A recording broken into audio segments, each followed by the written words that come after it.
Good morning guys! Andito tayo ngayon sa Oslo, Cebu City. Pupunta tayo sa whale, shark whale nga. Akala ko pag shark whale yung na yun, yung nangangagat. Hindi pala, yung talaga yung pangalan niya. So dito tayo ngayon, tingnan nyo naman yung panahon, ang ganda. Medyo mainit nga lang.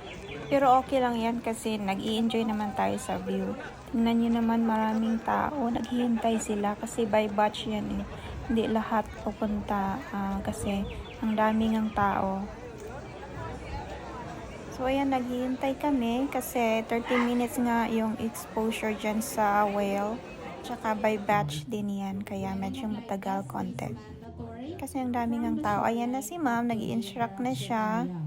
Pakinggan natin. If you are good in swimming, you can take off your life vest and leave it on the boat. And in swimming, please observe a 4-meter distance away from the whale sharks and 5 meters away if you're going to use flippers or swimming fins. That is from the mouth down to its tail. And if you can see that the whale shark is getting closer to you, please don't panic. Just give way and let it pass. They are harmless and please don't chase them. So ayan na nga, papunta na kami sa whale. Excited na ako. Medyo shaky yung camera. Pasensya na kasi yung kasi maalon dito. Tingnan naman kahit saan na lang yung video ko. Maalon ngayon. So ayan na nga, busy na sila sa pagkuha ng video and picture kasi minsan nga lang ito. So ayan na nga, sobrang alon dito.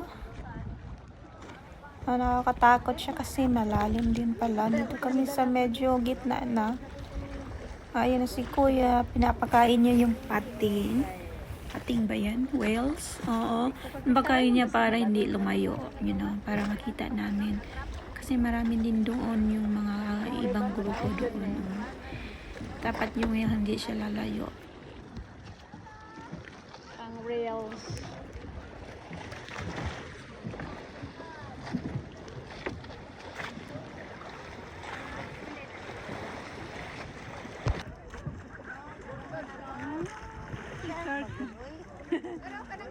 Whale.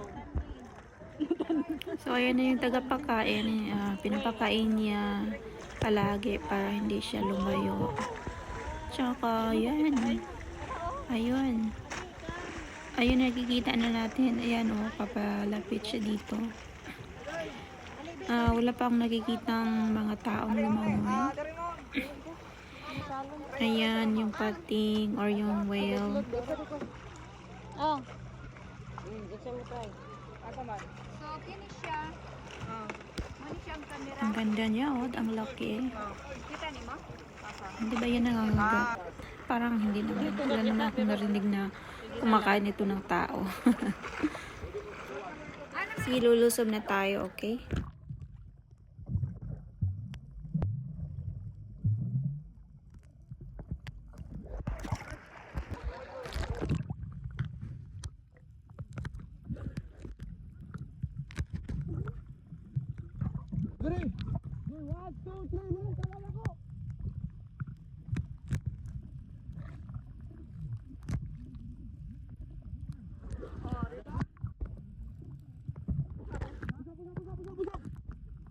Isa pa.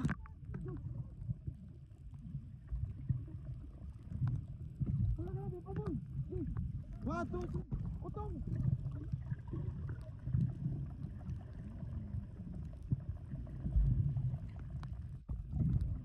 Buka. 1, 2, 3, go.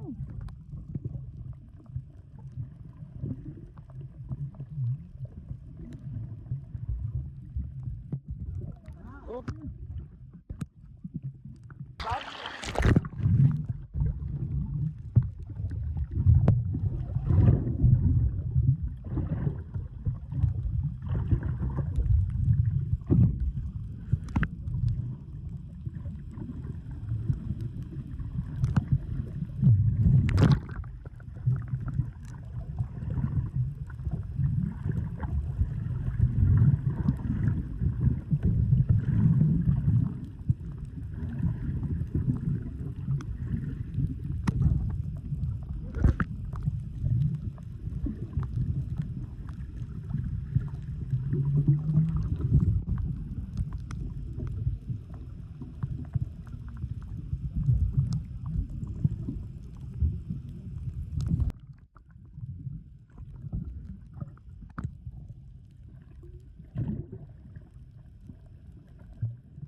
So, ayan, ang ganda-ganda ng whale. Oh my God, ang ganda niya sa ilalim. Parang ano, hindi naman siya nakakatakot pala. Kaya lang, sobrang alon, yun nga lang.